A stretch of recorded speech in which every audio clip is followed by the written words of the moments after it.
পর্যায়ে বিভিন্ন স্তরে ধারাবাহিকভাবে কাজ করেছে। আমরা আমাদের দাবি দাওয়া জানিয়েছি এবং আপনারা জানেন গত কয়েকদিন আগে এই জায়গায় আমরা আরও একটি সফল মানববন্ধন করেছিলাম, প্রতিবাদ সমাবেশ করেছিলাম। প্রশ্ন হচ্ছে তাহলে আজকে আবার কেন আসতে হলো? এর উত্তর হলো, আমরা সবাই জানি শিক্ষা জাতির মেরুদণ্ড। মেরুদণ্ড এটা একজন মানুষের সবচেয়ে গুরুত্বপূর্ণ জায়গা। কারো যদি মেরুদণ্ড দুর্বল হয় অথবা নষ্ট হয় তাহলে সেই শরীর যেমন অকেজু হয়ে যায়, কোনো একটি জাতির শিক্ষা যদি দুর্বল থাকে তাহলে সেই জাতীয় কখনো মজবুতভাবে দাঁড়াতে পারে না। এখন প্রশ্ন হলো, এই যে আবু সাঈদ খান, উনার সাথে আমার প্রায় 4 ঘন্টা আলোচনা হয়েছিল, যেটা ডিবেট পর্যায়ে ছিল। আমি পরিষ্কারভাবে বলছি, আবু সাঈদ খান নামে এই লোক, যাকে ইসলাম ধর্ম শিক্ষার বইগুলোকে পরিমার্জন করতে রাখা হয়েছে, কোরআন শরীফের একটি আয়াত পড়ার যোগ্যতা তার নাই। কোন একটি আরবি লাইন সে যদি আমার সামনে বসে পড়তে পারে অথবা কারোর সামনে সে পরিষ্কার পড়তে পারে তাহলে আমরা আমাদের বক্তব্য প্রত্যাহার করব। 4 ঘন্টা আলোচনায় দেখেছি এই লোক কোরআন পড়তে জানে না, হাদিস পড়তে জানে না, ন্যূনতম তার কোনো ভাষা জ্ঞান নেই। এরপরে সে পরিষ্কার আমার নবীর একজন অবমাননাকারী, নবীর দুশমন, ইসলামের প্রকাশ্য দুশমন। অতএব এই ধরনের লোক কোনো অবস্থাতেই আমাদের নতুনভাবে যে শিক্ষা কারিকুলাম আসবে সেটার মধ্যে সে থাকতে পারে না। কিন্তু আমরা দেখছি তাকে অলরেডি সেখানে নেওয়া হয়েছে, তার নেওয়া সেই বইগুলোকে আবার সামনে নিয়ে আসা হচ্ছে। আমাদের পক্ষ থেকে আপনাদের মাধ্যমে পরিষ্কার দাবি হলো, এই বইগুলো ছাপার আগে অবশ্যই যোগ্য বিজ্ঞ আলেমদের মাধ্যমে এবং প্রকৃত জ্ঞানী যারা ইসলাম ধর্ম সম্পর্কে জানেন এবং অন্য বই যেগুলো আছে সেগুলোকেও যেন একটা জিনিসও আমাদের এই শিক্ষা কারিকুলামে বিধর্মীয় কোনো জিনিসের অনুপ্রবেশ ঘটতে না পারে, এই বিষয়টা আমাদেরকে অবশ্যই নিশ্চিত করতে হবে। আমরা আমাদের জায়গা থেকে পরিষ্কারভাবে বলি, স্বাধীন হয়েছে আমার দেশ, কিন্তু সেখানে বিগত সরকারকে যে সমস্ত বামেরা বারবার আজকে পতিত হওয়ার জন্য সহযোগিতা করেছিল, যেটা আওয়ামী লীগ একটা পর্যায়ে উপলব্ধি করলেও শেষ রক্ষা তাদের হয়নি। আমাদের আজকে যে অন্তর্বর্তীকালীন সরকার, তাদের এই উপলব্ধি থাকা উচিত, হাসিনা সরকারকে বামেরা শেষ করেছে, রামেরা শেষ করেছে। অতএব বাম রামরা আবার সামনে আসবে, আবার দেশে কোনো ঝামেলা তৈরি করবে, এই জিনিস আমরা হতে দিব না। আমাদের জায়গা থেকে পরিষ্কার আহ্বান থাকবে, দেশের শিক্ষা কারিকুলাম প্রণয়নের জন্য এই গুটি কতেক লোক যারা এলজিবিটি চায়, যারা এই দেশের মধ্যে নগ্নতা চায়, যারা এই দেশের সন্তানদেরকে বারবার নাস্তিকবাদ শিক্ষা দিতে চায়, এর বাহিরে কি আর লোক নেই? তাহলে কেনই বা বারবার এদেরকে ঘুরিয়ে ফিরিয়ে আনতে হবে?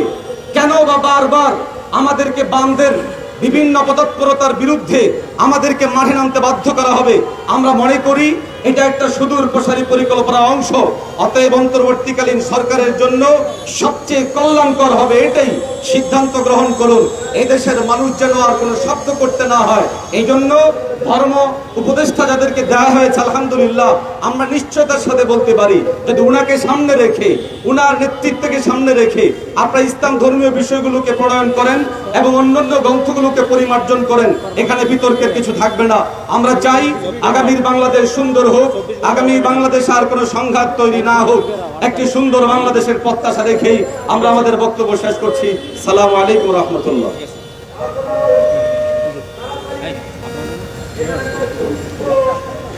সংগ্রামী বন্ধুগণ, মানববন্ধন কর্মসূচিতে এখন বক্তব্য রাখবেন জাতীয় উলামা মাশায়েখ আইম্মা পরিষদের সম্মানিত যুগ্ম সাধারণ সম্পাদক, ঢাকার ঐতিহ্যবাহী দ্বীনি বিদ্যাপীঠ জামিয়া কারিমিয়া রাবিয়ার স্বনামধন্য শাইখুল হাদিস হযরতুল আল্লাম মাওলানা মুফতি হেমায়েতুল্লাহ কাসেমী।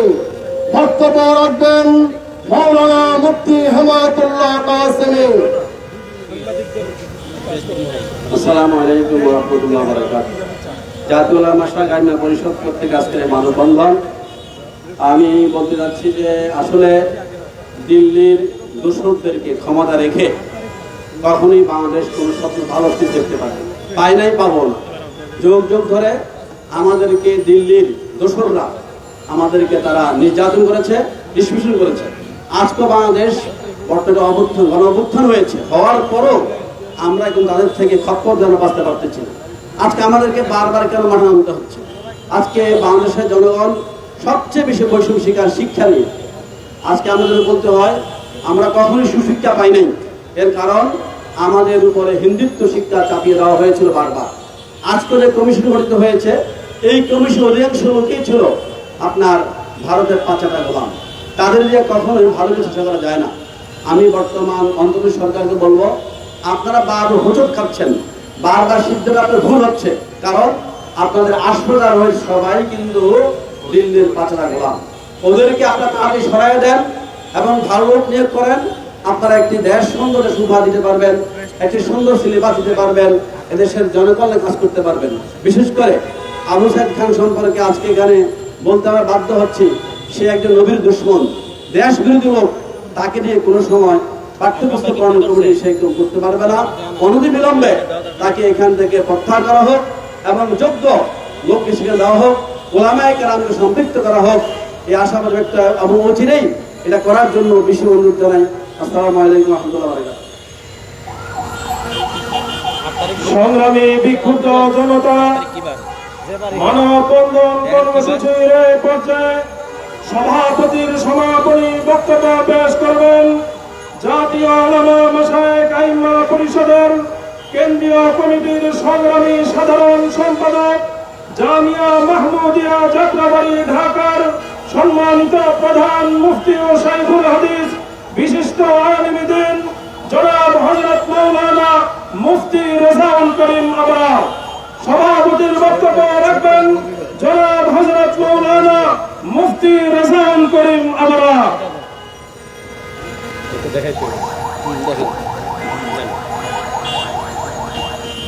নাহমাদুহু ওয়া নুসাল্লি আলা রাসূলিহিল কারীম, আম্মা বা'দ। সম্মানিত সাংবাদিক বন্ধুগণ এবং সম্মানিত মুসলিম জনতা, আমরা 5 তারিখের স্বৈরাচারের পতনের পর এত দ্রুত আবার আমাদেরকে রাজপথে নামতে হবে এটা আমরা চিন্তাও করিনি। কিন্তু অত্যন্ত দুঃখজনক হলেও সত্য যে আমাদেরকে প্রায় 1.5 মাসের মধ্যে আবার রাজপথে আসতে হয়েছে। তার অনেকগুলো কারণ আছে। এর ভিতর একটা দেখেছেন যে ফ্যাসিস্ট আওয়ামী লীগ বাংলাদেশের আপামর মুসলমানদের বিরুদ্ধে সবচেয়ে বেশি ষড়যন্ত্র যে বিষয়টা নিয়ে করেছে সেটা হলো শিক্ষা ব্যবস্থা নিয়ে। আমরা অত্যন্ত দুঃখের সাথে বলছি আপনাদেরকে, আমরা মাননীয় শিক্ষা উপদেষ্টা মহোদয়ের সাথে দেখা করেছি, সাক্ষাৎ করেছি, লম্বা কথা বলেছি তার সাথে। তাকে আমরা আমাদের সাধারণ মুসলমানদের প্রাণের দাবি জানিয়ে এসেছিলাম যে এদেশের শিক্ষা সিলেবাস সংস্কার যে কমিটি হবে, এই কমিটিতে আপামর জনসাধারণের প্রতিনিধিত্ব করে, আপামর মুসলমানদের প্রতিনিধিত্ব করে এমন আলেমদেরকে সংযুক্ত করা। আমরা প্রথমে দুঃখজনকভাবে দেখেছি, প্রথমে তারা যে সংস্কার কমিটি করেছিল 10 জনের, এই 10 জনের কমিটিতে চিহ্নিত 2 জন ইসলাম বিরোধী, কামরুল হাসান মামুন এবং সামিনা লুৎফা। একজন হলেন শাহবাগী, আরেকজন হলেন LGBT সমকামী সমর্থনকারী। তো আমরা প্রতিবাদ করেছিলাম, তাদেরকে বাদ দেওয়া হয়েছে। কিন্তু এখানে একটা শুভঙ্করের ফাঁকি দেওয়া হয়েছে। বড় একটা কমিটি আছে 40 জনের। এই 40 জনের তারা ইসলাম শিক্ষা বই পরিমার্জন এবং সম্পাদনা করার জন্য 3 জনকে দায়িত্ব দিয়েছে। এই 3 জনের দায়িত্বের মধ্যে একজন হলো এই আবু সাইদ খান। দেখেন, আমরা শিক্ষামন্ত্রী এবং উপদেষ্টাকে দেখা করে এটা বলে এসেছি যে আপনারা এমন উপদেষ্টা নিয়োগ দিবেন যিনি বাংলাদেশের 92% মুসলমানের কি করে প্রতিনিধিত্ব করে। কিন্তু আমরা অত্যন্ত দুঃখজনকভাবে দেখেছি যে ওনারা কি করেছেন, ইসলাম শিক্ষা বই সম্পাদনা করার জন্য যে লোককে দায়িত্ব দিয়েছেন 3 জন, তার ভিতর অন্যতম হলো আবু সাইদ খান। এই আবু সাইদ খান আর 2013 সালে শাহবাগে যে অভিজিৎ মারা গিয়েছে, ওই কুখ্যাত অভিজিৎ আর আবু সাইদ, এই দুইটার ভিতরে কোনো পার্থক্য নাই। কেন আমি বললাম, দেখেন আবু সাইদের লেখা বই আমি আপনাদেরকে দেখানোর জন্য সাংবাদিক বন্ধুরা নিয়ে এসেছি। আপনারা এটা যদি মুসলমান হন এটা প্রচার করবেন। দেখেন, প্রচলিত প্রকৃত ইসলাম একটি পর্যালোচনা। এই যে আবু সাইদের আমরা অব্যাহতি মানে অপসারণ দাবি করছি, তার লেখা এই বই প্রচলিত ও প্রকৃত ইসলাম একটি পর্যালোচনা। দেখেন এই বইয়ে শাহবাগের অভিজিৎ যা বলেছে নবীর ব্যাপারে, এর চেয়ে জঘন্য বক্তব্য দেখেন সে এই বইয়ের 32 নম্বর পৃষ্ঠায় দিয়েছে। সে এখানে বলেছে আমাদের নবী শ্রেষ্ঠ নবী, আমাদের নবী সর্বশ্রেষ্ঠ নবী। এখানে সে বলেছে শেষ নবীকে নিয়ে আশরাফুল আম্বিয়া বা ইমামুল আম্বিয়া বা সাইয়্যিদুল মুরসালিন সংক্রান্ত ধারণা সবচেয়ে বড় মাপের ডাহা মিথ্যাচার। ইসলামের নামে এ যাবৎকালে যত মিথ্যা উদ্ভাবন করা হয়েছে তার মধ্যে বলা হয় এটি হচ্ছে সকল মিথ্যার মা, অর্থাৎ নবীকে সর্বশ্রেষ্ঠ বলা এটা হলো সকল মিথ্যার মা। আমি বাংলাদেশের সকল সাধারণ মুসলমানদের কাছে এক নম্বরে অনুরোধ করব, এই আবু সাইদকে যেখানে পাবেন গলায় জুতার মালা দিয়ে সেনাবাহিনীর কাছে তুলে দিবেন, কারণ সে হলো নবীর দুশমন। আর নবীর দুশমনের সাথে আমরা কখনো কি করব না, আপোষ করব না।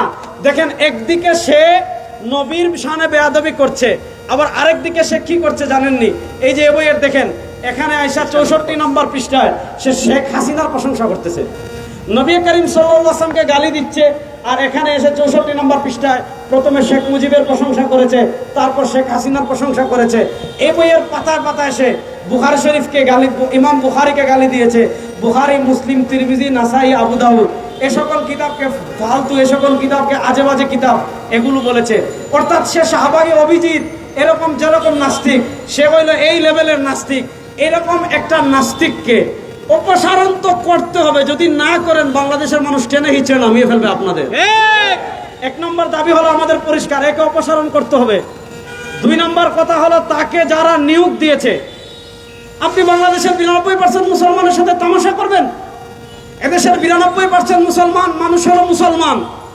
এই 92% মুসলমানের প্রাণের দাবিকে বাদ দিয়ে একজন চিহ্নিত হাদিস অস্বীকারী নাস্তিককে আপনারা ইসলাম শিক্ষা বইয়ের পরিমার্জনের দায়িত্ব দিয়ে তামাশা কারা করেছে, এই কমিটি কারা করেছে? আন্দোলন করলাম আমরা, 4 তারিখে কারফিউ ভাঙলাম আমরা, 5 তারিখে প্রথম কারফিউ ভাঙলাম আমরা। আমাদের মুসলমানদের প্রাণের দাবিকে ওভারটেক করে এই ধরনের চিহ্নিত নাস্তিককে কারা কমিটিতে যুক্ত করেছে তাদেরকে আমরা চিনতে চাই, তাদেরকে শাস্তির আওতায় আনতে হবে। আমাদের 3 নম্বর দাবি শুনেন, আমরা শুনেছি, আমরা বিশ্বস্ত সূত্রে খবর পেয়েছি যে তারা কি করেছে। এনসিটিভির চেয়ারম্যানও গতকাল বলেছেন যে পরিমার্জন শেষ দিকে রয়েছে, নতুন কমিটি করার প্রয়োজন নাই।